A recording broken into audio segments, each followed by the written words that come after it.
Et aujourd'hui, émission exceptionnelle, André Berkoff est dans tous ses états avec un invité exceptionnel, le professeur Didier Raoult. Je rappelle que le professeur Didier Raoult est infectiologue, professeur de microbiologie français et directeur de l'Institut hospitalo-universitaire Méditerranée Infection de Marseille. Bonjour professeur Raoult. Bonjour. Vous avez reçu le 27 mai dernier et vous m'avez rappelé effectivement dans nos échanges que vous étiez d'abord pas un politique mais un homme de faits et un homme de chiffres. Et effectivement, en ce moment, les chiffres, alors on entend tout et le contraire de tout. Juste quelques chiffres, moi, que je vais vous donner, mais que vous devez connaître aussi bien que moi. On parle seconde vague. On a beaucoup parlé de la deuxième vague. On parle de 9000 nouveaux cas. On parle d'une augmentation, y compris d'ailleurs dans les Bouches-du-Rhône. Nos deux professeurs ont dit que le nombre de malades ont doublé dans les Bouches-du-Rhône. On dit qu'il y a actuellement, selon Santé publique France, 1704 nouvelles hospitalisations, 288 graves en réanimation, 208 cas graves en réanimation, et le taux de positivité des tests grimpe à 4,9%. Mais justement, professeur Raoult, je crois que vraiment, on reçoit ces chiffres, on les reçoit, et on se demande ce que c'est. Et alors, qu'est-ce qui se passe? En fait, est-ce qu'on ne confond pas les cas positifs avec les contaminations? Est-ce qu'on ne confond pas la montée des tests avec la montée, effectivement, de la gravité des choses? Alors, non, il y a un peu de tout. Au départ et jusqu'à la fin du mois d'août, si vous voulez, la mortalité est restée extrêmement basse, et donc il y avait une vraie différence dans la mortalité entre ce que l'on a observé en juillet-août, à Marseille, hein, Oui. et ce qu'on avait observé en mars-avril. Donc il y avait une vraie différence qui est significative. Il y a 10 fois moins de morts proportionnellement. 10 fois moins, d'accord. Là, c'était au tout début, on a vu que la population était plus jeune. Ça n'est plus vrai actuellement. Donc, l'image de la population touchée est la même maintenant que ce qu'elle était, ou à peu près, hein, la moyenne d'âge, la répartition par âge est à peu près la même. Et donc, incontestablement, chez les sujets, en particulier les sujets très âgés, on commence à avoir une mortalité dans cet épisode-là, comme dans la plupart des épisodes infectieux chez les gens qui ont plus de 80 ans. Donc, nous, dans cette série-là, si vous voulez, 60% des gens que l'on a vu mourir avaient plus de 80 ans. Donc, c'est vrai que ça arrive, c'est ce qui se passe. Cela étant, jusqu'au mois d'août, pour que, bien entendu, les données qui sont transmises, comme les miennes, hein, les données sont transmises, c'est celles qui sont transmises officiellement à la santé publique et à l'ARS. Oui. Les gens qui pensent qu'on peut inventer des chiffres sur le Covid, ils ne sont pas raisonnables. Donc c'est des choses qui sont tout à fait vérifiables. Maintenant, pour avoir une idée réelle de la mortalité en France et de ses conséquences, je vous conseille de regarder un site, peut-être que j'en ai déjà parlé, qui s'appelle, un drôle de nom, enfin c'est comme ça, qui s'appelle Euromomo. Oui. Et donc, Euromomo, vous avez la cinétique de tous les morts, pays par pays. Vous avez les morts par tranche d'âge. Et donc, vous voyez ce qui s'est passé par rapport aux autres années et par rapport à la moyenne des autres années. Et donc, ce qui s'est passé, c'est qu'effectivement, il y a eu, en mars-avril, un pic qui était supérieur au pic que l'on avait l'habitude de voir en hiver. Je crois qu'il était de 23%, alors que le maximum qu'on avait eu, c'était 17%. Les deux seuls pays qui en Europe aient eu des pics plus élevés que nous, ça a été l'Angleterre et l'Espagne à un moment donné. Oui. Mais pour l'instant, et jusqu'à fin août, hein, il n'y a pas de différence significative par rapport à ce que nous voyons d'habitude. D'accord. Donc, c'est-à-dire que, de toute manière, les gens qui ont passé un certain âge ont une espérance de vie très faible. Et donc, c'est un problème en soi qui se renouvelle. Il n'y a pas de hausse significative depuis quelque temps, comme certains le disent, le proclament. Il y a incontestablement, associé au Covid-19 plus de morts depuis 10 jours que ce qu'il y en avait dans les 2 mois antérieurs. C'est vrai. Mais encore une fois, on est peut-être grâce ou à cause du Covid-19, on est en train d'explorer des choses que l'on n'explorait jamais. Et on est en train de réanimer des gens qu'on ne réanimait pas, des gens ont réanimé un des réanimateurs avec qui dont je suis très proche à Marseille, me disait que sur la première période du Covid, la moyenne de mortalité dans sa réanimation était de 75 ans. Donc, vous imaginez, il y a 10 ans de ça, les gens de 75 ans, on ne les mettait plus en réa. Oui, il faut et celui pas qui a survécu et qui était le plus vieux avait 80 ans, est passé en réanimation, était intubé. Donc, les capacités, les qualités de la réanimation sont considérables actuellement. Et donc, on hospitalise en réanimation des gens qu'on n'hospitalisait pas. Je ne sais pas si c'est ça qui signifie ça. On verra bien, encore une fois, bien sûr. les prédictions et les prévisions Mais ce qui est étonnant, puisqu'on parle, le ressenti, je vais vous donner juste à quelques heures d'intervalle. Vous allez me dire, c'est les médias, mais enfin, c'est intéressant. France 24 dit nombre de contaminations en baisse avec 7071 nouveaux cas. 2 heures plus tard, France Info, la France enregistre 8500 nouveaux cas en 24 heures. La hausse se confirme. Pour l'un, c'est la baisse, pour l'autre, c'est la hausse. Ça veut dire que quoi? Ça veut dire qu'ils disent n'importe... C'est-à-dire, on emploie hausse et baisse de la même façon? Non, mais je ne peux pas vous dire, et puis je veux pas apparaître hostile.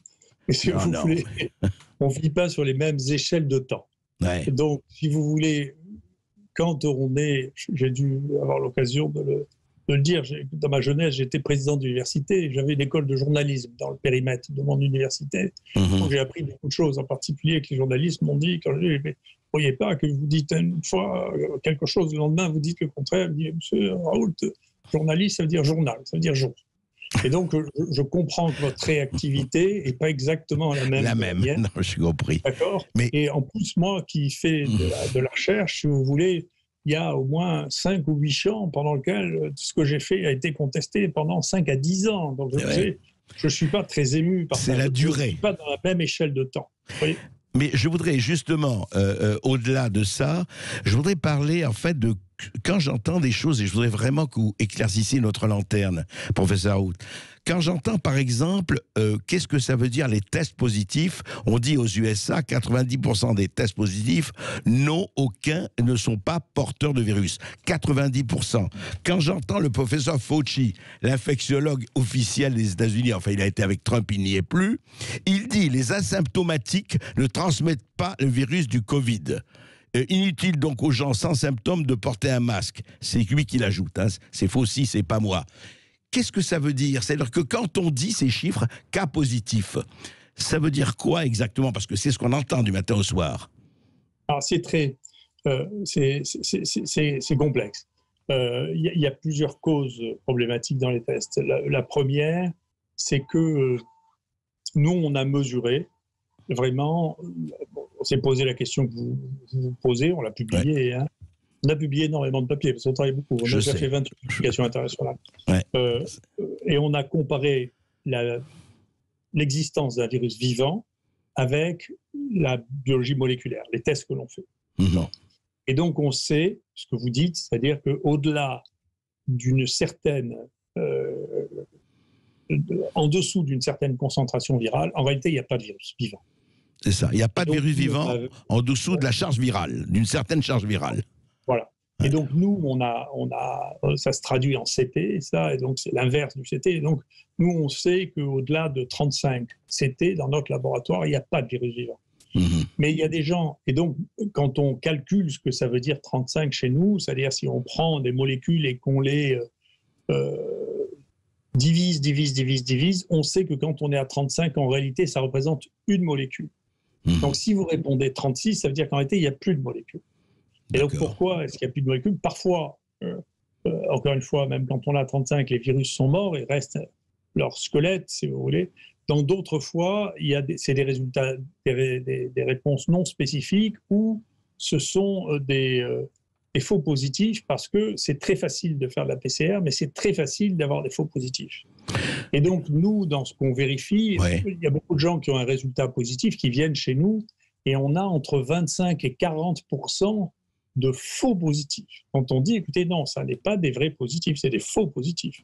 Ça veut dire faux positifs, c'est-à-dire qu'ils n'ont plus de virus. Les résultats, c'est la mémoire de l'eau. C'est-à-dire ces gens-là n'ont pas de virus, les faux positifs.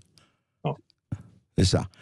Et alors, dites-moi, et ça va plus loin, parce qu'on parle des tests, et c'est vrai qu'avant, on le sait très bien, il n'y avait pas tellement de tests, les tests se sont multipliés de façon exponentielle, et quand on dit, dites-moi là aussi, c'est la BBC 5 septembre, hein, le principal test utilisé pour diagnostiquer le coronavirus est si sensible qu'il pourrait ramasser des fragments de virus morts provenant d'anciennes infections. Exact ou pas? Je ne sais pas, encore une fois, si vous voulez, je ne suis pas un spécialiste du si, moi, ni de la prévision, ni des si. Non, je comprends. Mais... Ma mère disait, avec des si et des mais, on mettrait Paris en bouteille. En pratique, si vous voulez, des virus cultivables, oui. Après en dessous d'une certaine charge virale, il n'y en a plus. À partir de ça, l'origine de ces séquences, elle peut être multiple, elle peut être tout ce que vous voulez, mais en pratique, il n'y a pas de virus vivant. Donc nous, on ne rend pas positifs les résultats qui sont en dessous d'une certaine charge virale, parce qu'on sait que ça, et on le sait parce qu'on a fait 800 cultures de ça. Pour établir ce chiffre, on s'est rendu compte qu'il y avait moins de 1% de virus quand on cultivait des charges virales de gens qui avaient plus de 35 ans. C'était une charge virale qui était en dessous de ça. Donc c'est pas. Après, les causes, elles sont multiples. Non, bien sûr, mais il ne s'agit pas du tout de prévision.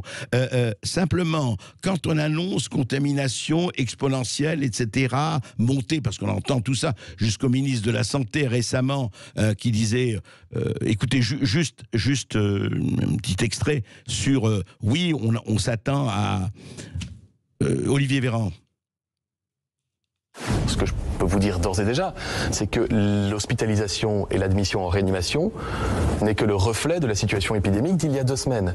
Et donc, il est évident que dans les 15 prochains jours, il y aura une augmentation, pas massive, mais il y aura une augmentation quand même du nombre de cas graves, d'hospitalisation et d'admission en réanimation. Alors c'est ça qu'on dit, et pas que lui, cas graves, etc. Ce que vous dites en fait, est-ce qu'il n'y a pas confusion entre les faux positifs et la contamination et les cas ? Non, il y a vraiment plus de cas en pratique. D'accord. Il y a plus de... Donc ça c'est vrai, ça c'est clair. Les choses augmentent de manière régulière depuis 1 mois. Il y a plus de cas. Donc on a un échantillon, comme on teste à peu près la population, la même population depuis février, si vous voulez. Ouais. On voit augmenter le nombre de cas où on avait 50 cas par jour, et puis 80 cas par jour, et puis 100 cas par jour, et puis 150 cas par jour pendant les jours de semaine. Et donc, on a vu cette augmentation. Et c'est des résultats auxquels on croit. Bien sûr, on croit nos résultats. Et donc, c'est vrai qu'il y a une augmentation. Et bien entendu, là, le ministre a raison. La proportion des gens, le nombre de gens hospitalisés, le nombre de gens qui seront en réanimation, ou le nombre de gens à risque, encore une fois, qui sont décédés. On ne voit pas de jeunes gens décédés de ça, va être une proportion du nombre de cas qui existent. Est-ce que ça sera la même? Nous, pour l'instant, on voit une proportion plus faible que ce que l'on voyait. On a des explications pour ça, mais c'est trop tôt pour vous en parler. J'en parlerai demain. Bien sûr. D'accord. Mais on a des explications pour ça, ou du moins on croit avoir des explications. Non, mais vous pouvez dire en quelques mots, ce serait quoi l'explication? Il y en a plusieurs. Si vous voulez, d'abord, on connaît très très mal l'immunité de la population. Donc il y a quand même des choses mystérieuses qu'on n'a toujours pas éclairées, en particulier pourquoi c'est la seule maladie infectieuse à transmission respiratoire, entre autres, respiratoire et manuelle, qui ne frappe pas les petits-enfants. C'est tout à fait extraordinaire. On vient d'avoir un papier accepté. On a comparé 18 infections virales transmises par voie respiratoire. C'est quand même la seule pour laquelle les enfants soient les plus bas. Donc on ne comprend pas très bien ce que c'est que cette immunité relative des enfants. Alors, il y a apparemment, chez les gens qui travaillent sur ce domaine, moi je ne suis pas immunologiste, mais il y a des gens qui travaillent là-dessus qui disent, écoutez, il y a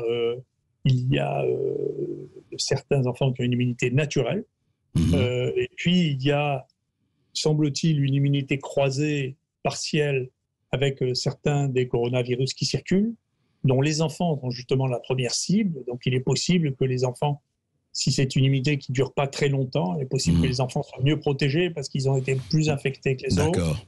Mais tout ça, ce sont des choses qui sont complexes. Oui. Voilà. Non, ce qui est intéressant et ce qu'on trouve dans la situation actuelle, pour pas, qui est un élément frappant, c'est que on trouve plus, en dépit du fait qu'ils sont relativement peu symptomatiques, on trouve plus de ce qu'on appelle les lupus anticoagulants, c'est-à-dire des anticorps dirigés contre soi-même, qui sont dirigés contre les phospholipides. Et ces anticorps sont associés spécifiquement aux troubles de la coagulation, et on traite les gens qui ont ces syndromes, on trouve ça chez 12% des gens. Et on trouve ça chez les gens qui ont ce syndrome, ça se traite par l'hydroxychloroquine. Bien sûr, c'est le traitement des auto-anticorps et du lupus. Alors justement, ça me permet de parler, justement, on revient à ça. On ne va pas comparer à l'affaire Dreyfus, mais quand même, ça me rappelle, vous savez, ce fameux dessin 1900, ils en ont parlé et on voit les tables familiales se déchirer. Et on peut le dire, ils se déchirent surtout. Cette histoire d'hydroxychloroquine, quand même, on ne va pas reparler de ce qui s'est passé, mais quand même, professeur Raoult, il y a eu l'histoire du Lancet, reconnue comme étude bidon, il y a eu l'histoire de Discovery, où on a montré qu'il y avait eu des surdoses, qu'on disait l'hydroxychloroquine extrêmement infectieuse et grave, voire mortelle, presque de l'arsenic, mais il y avait des surdoses, c'est-à-dire qu'il traitait 4 fois la dose qu'il fallait. Il y a eu beaucoup d'autres, effectivement, études qui montraient cela. Et en fait, on a l'impression que quelque chose s'est concentré là-dessus et qui va au-delà. Alors vous allez me dire, oui, mais moi je ne veux pas rentrer là-dedans, mais quand même, qui va au-delà de la science. Mais la science, c'est aussi, c'est-à-dire cette auberge espagnole du fantasme qui est devenue votre protocole. Or, moi j'ai encore hier, je vous le dis, parce que moi j'ai encore hier un invité que j'avais, qui m'avait dit qu'il était allé voir un médecin, qui lui avait prescrit paracétamol et resté chez lui en attendant qu'il ne puisse plus respirer. Il a fait votre protocole et il me dit au bout de 3 jours, je me sentais très bien. Je ne veux pas défendre votre protocole ou pas, mais on constate quand même que quelque chose s'est passé à tous les niveaux. Et j'arrive à cette société de pathologie infectieuse qui carrément porte plainte contre vous. C'est quoi tout ça, à votre avis? D'abord, si vous voulez, pour moi, il y a une chose qui est intéressante, qui est plutôt une bonne nouvelle, c'est qu'il y a un des grands journaux américains qui s'appelle l'American Journal of Medicine qui vient de faire une revue sur la prise en charge du Covid, que je vous conseille de lire.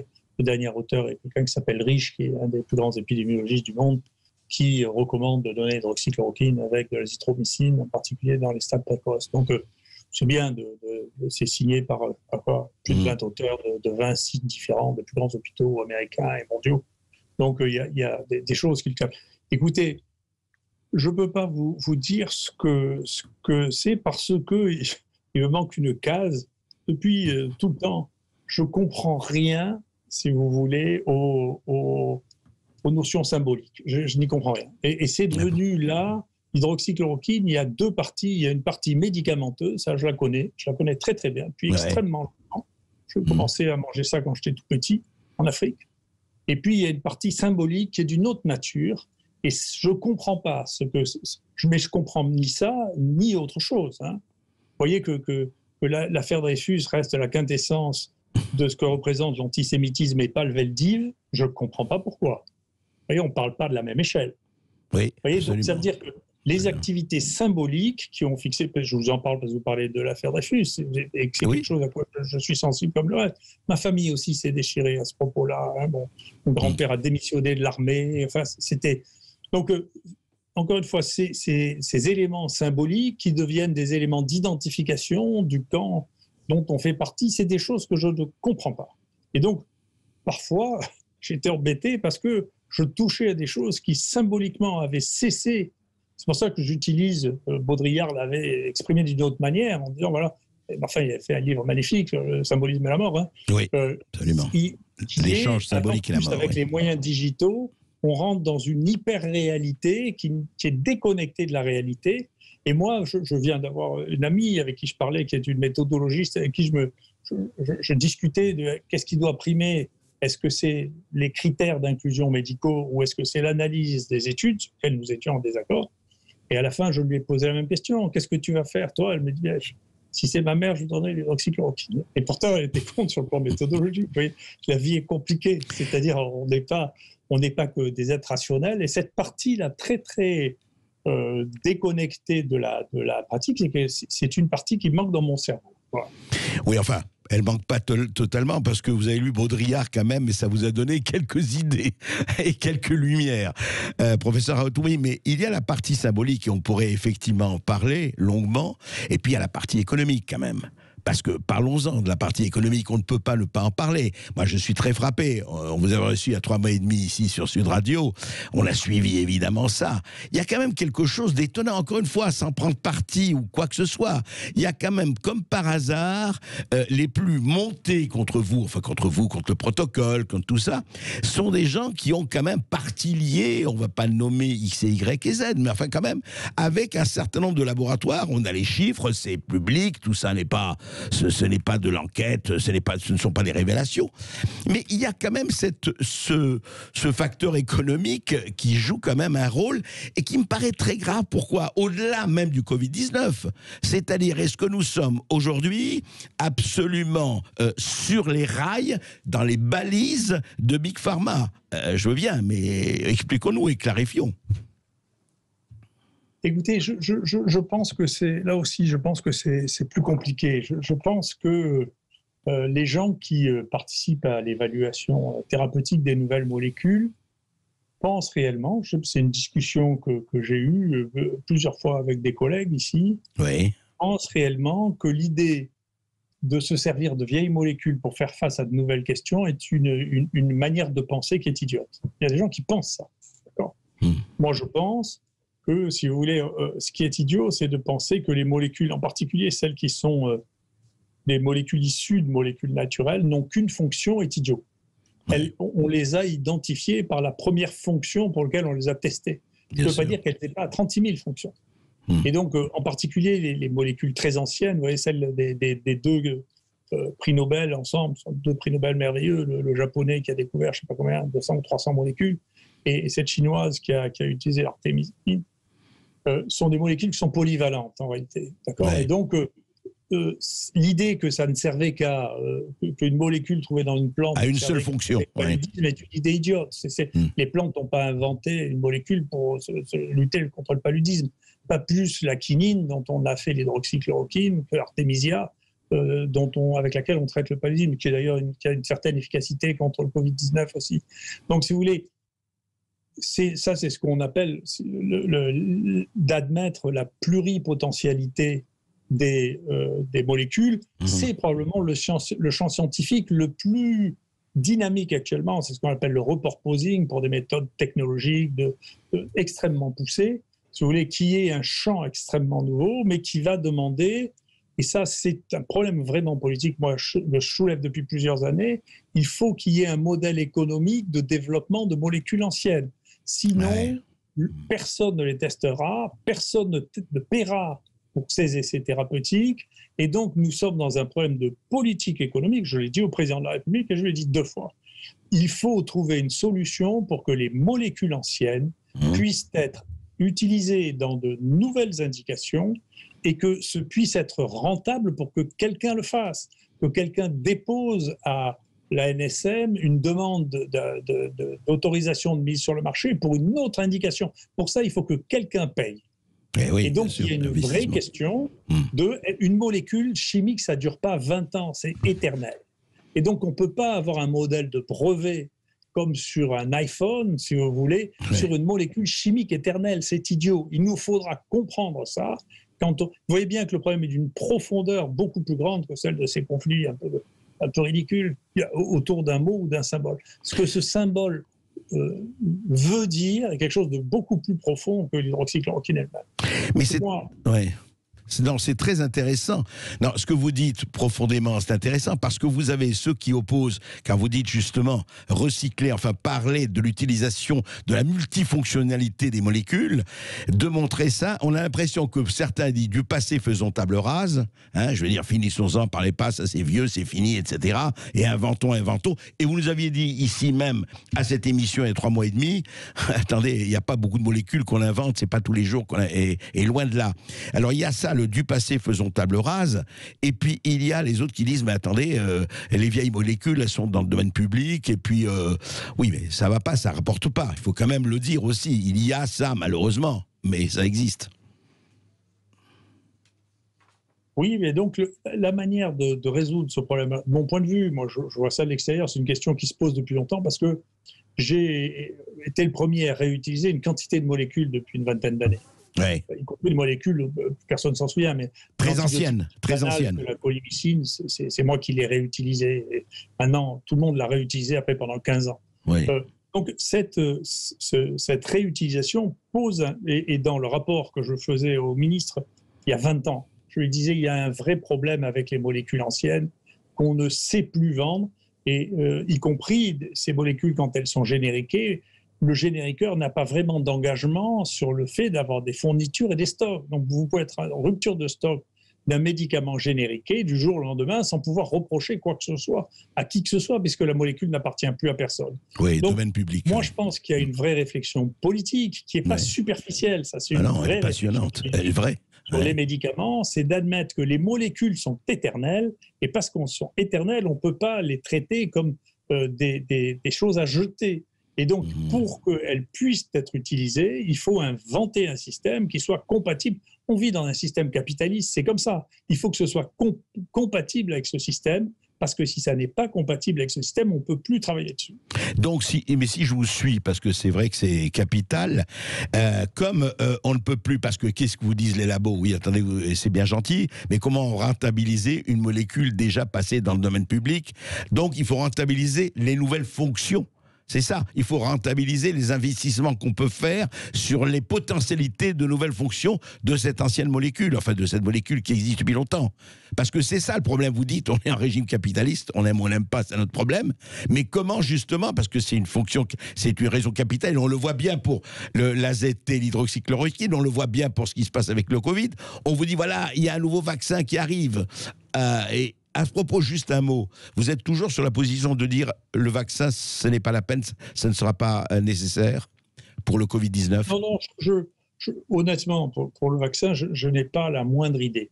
Je n'ai pas la moindre opinion, mais ça arrive assez souvent. Ce que je fais, ma manière d'analyser les choses, c'est quand on veut regarder les chances d'aboutir à ce que nous appelons la valeur prédictive, on regarde le nombre de fois où une hypothèse a été réalisée. Ouais. Le nombre de fois où, sur les 30 dernières années, sur une maladie émergente, on a réussi à faire un vaccin commercialisé, si vous voulez mon avis, il est tellement faible que la chance que cette fois-là se réalise, c'est possible. Mais c'est très difficile pour une raison, c'est que maintenant qu'on évalue la mortalité de cette maladie, on voit que la mortalité de cette maladie est très faible. Ça veut dire que pour qu'un vaccin soit fiable, et acceptable, il faudra le tester chez plusieurs centaines de milliers, voire de millions de personnes pour que le bénéfice soit supérieur au risque. Quand il y a un risque très faible, c'est ce qui se passe. Bien sûr. Et puis par ailleurs, va se poser le même problème qu'on a contre la grippe, c'est que les gens qui meurent du Covid sont des gens qui sont âgés, et malheureusement, ces gens ont une très mauvaise réponse immunitaire. Si vous vaccinez des gens qui ont 80 ou 85 ans, hélas, pour la grippe, ça marche très très mal. Donc il faudrait vacciner les jeunes, et comme les jeunes ne mourront pas de ça, pour les vacciner, il faut être sûr que vous êtes absolument sans risque, donc avoir une population testée qui soit considérable. Tout ça, ça veut dire que l'idée qui est propagée qu'on va avoir très vite un vaccin qu'on va pouvoir mettre sur le marché ne correspond pas, de mon point de vue, à une réalité scientifique et médicale. Et alors, bien d'y porter, mais avant de le réaliser, ça va être un peu compliqué. Et juste un mot là-dessus avant de revenir à la question de l'investissement et de la rentabilité, parce qu'elle est là, ou d'autres méthodes. Très franchement, vous avez quelque chose à dire, vous, pour le masque, parce que grande, furieuse polémique, vous avez vu les démonstrations, à tort ou à raison, sur le masque, ça devient vraiment, alors qu'il y a 3 mois, on se rappelle encore, je vais encore citer, mais juste pour le plaisir, hein, Olivier Véran qui disait « Je ne voudrais pas que les Français pensent qu'on leur a caché l'utilité du masque parce qu'on en aurait manqué. » Bon, c'est amusant, et c'est vrai que les Français ne pensent pas ça du tout, voyons. Mais le masque, vous en pensez quoi, vous? Enfin, aujourd'hui, cette espèce de... Si vous voulez, depuis le début, moi, je pense la même chose, je dis la même chose, je m'excuse, là, je n'ai pas vraiment donné nouvelle. Personne n'en a vraiment. Il y a une circonstance dans laquelle le masque est vraiment indispensable, c'est celle des personnels de soins. Alors, le personnel de soins, il faut avoir des masques parce qu'on sait que le risque de contagion, de contamination au personnel de soins est excessivement élevé. Là aussi, on a des vraies études qui sont faites sur la séroprévalence, en particulier 2 énormes études qui ont été faites en Italie et en Espagne. Donc le personnel de soins est surexposé, il a 3, 4 fois, 5 fois plus de risques que les autres d'attraper le Covid. Et ça, on sait comment il l'attrape. C'est parce que, bien sûr, il y a les mains, mais il y a aussi la courte distance. Et ça avait été démontré à Toronto à l'époque du SARS, que les masques protégeaient. Ensuite de ça, dans les lieux publics, les évidences c'est impossible de montrer qu'il y a une évidence de ça. C'est impossible de le montrer. Ouais. Donc, c'est une décision politique qui tient compte de paramètres qui m'échappent, moi, qui ne s'évaluent qu'a posteriori en comparant les politiques des pays. Donc, tout ça, je comprends bien que tout le monde est pressé et tout le monde voudrait savoir tout de suite, mais pour évaluer ces choses, y compris le confinement, eh bien, c'est le temps qui détermine. Là, j'étais très content parce que je ne voudrais pas que les gens croient que j'ai quelque chose à voir contre les Parisiens. Une partie de ma famille est d'origine parisienne. Donc, il y a... Non, on ne joue pas Paris-Marseille, là. Il y a un de mes collègues qui travaille pour l'assistance publique à Paris, qui s'appelle professeur Jarlier, qui fait des études de corrélation. Alors, il faut se méfier, c'est peut-être pas toujours aussi simple, entre les politiques des pays et la mortalité. Ouais. Il y a une chose qui est claire, c'est la précocité avec laquelle on a mis les tests en place détermine une partie de la mortalité. Ça, c'est extrêmement clair. Tout le reste, le confinement, pas le confinement, l'ampleur du confinement, tout ça, on n'arrive pas à le corréler. Donc, c'est ce type d'étude qui amènera petit à petit à dire, voilà, comme c'est un ensemble avec plusieurs composantes, la composante qui fait qu'après on fait partie des gens chez qui il y a eu moins de morts, eh bien, regardez par comparaison. Ça. C'est pour ça que je vous incite à regarder Euromomo, c'est très intéressant. Euromomo, non, c'est retenu. Je suis regardé. Ça montre la mortalité, la surmortalité dans tous les pays qui participent à ça en Europe, et donc c'est extrêmement intéressant. Donc, toute affirmation disant « Ah, le confinement a sauvé 50 000 personnes » ou au contraire, le confinement, ça ne sert à rien, vous dites que ce sont des affirmations gratuites qui ne peuvent absolument pas être prouvées pour le moment en quoi que ce soit, quoi. Alors, ce qu'on sait à titre individuel, si vous voulez, c'est que ça ne marche pas, à titre individuel. Et ça ne veut pas dire au niveau de l'épidémie. Vous voyez ce que à titre individuel, encore une fois, c'est 2 grosses études, italiennes et espagnoles, qui montrent que les gens qui étaient confinés avaient été aussi, voire plus infectés que les gens qui n'étaient pas confinés. On a ces c'est important, ça veut dire, Mais même ça ne veut pas dire qu'au niveau social, ça ne veut pas dire qu'au niveau social complet, si vous voulez, les individus et l'ensemble des données sociales ne sont pas nécessairement corrélés. Le fait d'avoir un masque, si vous voulez, certainement, fait se rendre compte aux gens qu'il y a quelque chose qui circule, quelque chose qui est dangereux. Peut-être que ça a un rôle dans le contrôle des choses, et peut-être même qu'on ne peut pas extrapoler ce qui se passe d'un pays à un autre pays parce que les humains n'ont pas le même respect des règles dans les différents endroits et ils n'y croient pas nécessairement de la même manière. Donc c'est des choses qui deviennent politiques, ça c'est très complexe, c'est politique et social, c'est très compliqué. Et on peut sans parler de la valeur symbolique, pardon. Il y a une chose qui m'amuse, c'est ma femme qui m'a fait remarquer ça dans les banques. Encore récemment, il y avait marqué « Vous ne pouvez pas rentrer si vous avez un masque ». Et maintenant, on dit « Vous ne pouvez pas rentrer si vous n'avez pas de masque ». C'est intéressant comme les priorités de la population changent. Vous voyez. C'est pour ça, non mais c'est pour ça quand même que beaucoup de monde se pose beaucoup de questions. Vous savez, on leur a tellement dit le tout et le contraire de tout en 2 ou 3 mois. Alors évidemment, on a le temps de voir, on dit, mais ce n'est pas basé, vous le dites très bien, ce n'est pas basé sur en fait une corrélation scientifique et un constat.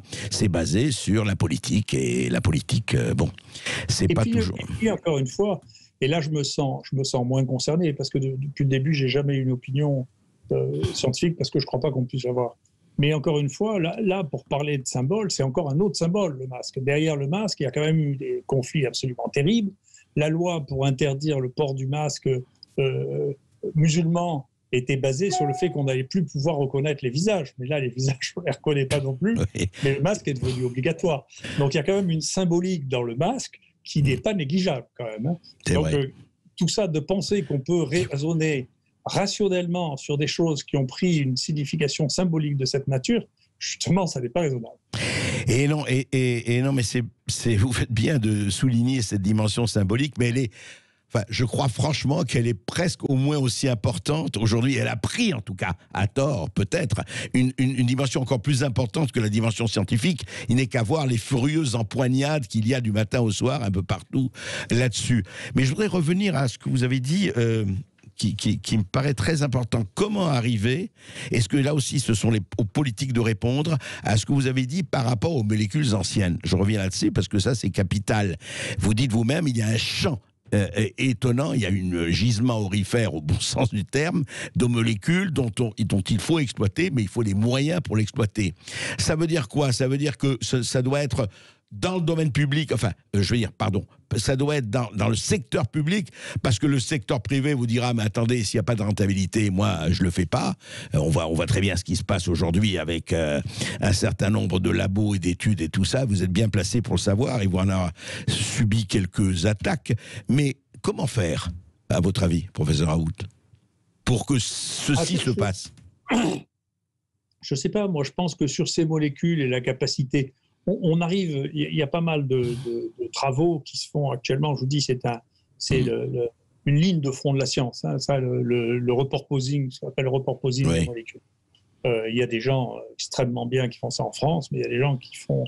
Et donc, on peut faire ça sur un ordinateur, essayer de voir si on arrive à faire s'accorder une molécule avec sa cible, si vous voulez, et prédire que théoriquement ça devrait marcher. Nous, il y a des gens qui ont testé ça. Mais ça va devenir, c'est en train de devenir de toute manière un marché. Donc, ce marché-là, il faudra bien que le législateur trouve un moyen de faire que ce marché soit utilisable. Je ne sais pas comment il fera, j'en sais rien. Regardez, peut-être qu'on donnera ou on distribuera le monopole d'usage d'une molécule en dehors des effets déjà déterminés à celui qui le demandera, à condition d'avoir des engagements précis, financiers et autres, des appels d'offres comme pour le téléphone ou pour l'électricité ou pour le train. J'en sais rien, il y a d'autres modèles qui sont de cette nature-là. Il y a d'autres questions. Ça n'est pas appliqué à ça. Et pour vous dire jusqu'à quel point ça n'est pas... l'histoire de l'hydroxychloroquine, d'abord, n'est pas la première fois que je recycle des molécules, des médicaments. Mais ce n'est pas la première fois que ça crée des difficultés terribles. Je travaille, mes anciens élèves, qui s'appellent Didier Musso, a découvert la pathogénicité de Zika en Polynésie, d'ailleurs. Donc, il a dû faire une vingtaine de papiers dans le Lancet là-dessus. Et puis, je lui ai dit, tiens, tu sais, tu devrais tester l'azithromycine qui marche sur la plupart des virus ARN. Il le teste, il me dit, c'est super, ça marche, ça va. Et écoutez, il n'a pas réussi à publier ça dans un des journaux, il a dû publier ça dans un journal entièrement marginal, alors que ce type était le numéro 1 au monde sur Zika, parce que c'est indicible. Donc la question était bien avant l'azithromycine, c'est indicible de dire, écoutez, on va se servir d'une molécule alors qu'on est en train de dépenser des millions pour chercher une nouvelle molécule qui va traiter une nouvelle maladie basée. Donc ce n'est pas l'histoire seulement de ça, et c'était un médicament qui aurait été parfait pour Zika parce que on peut donner ça aux femmes enceintes et on sait que c'est anodin. Donc il y a une vraie question, psychologique de est-ce qu'on peut se servir de ces vieux machins là. Mais les molécules ne sont pas vieilles, elles sont éternelles. Et c'est même les seules choses qui sont éternelles. Donc, il faut travailler avec comme elles sont. Eh oui, mais pour cela, il faut pourfendre le médicalement incorrect. Et vous voyez ce que vous dites, il faut pourfendre l'indicible. Et c'est vrai que c'est très, très, très important de le rappeler. Professeur Raoult, merci beaucoup. Merci de votre participation. Et on va continuer à suivre tout cela.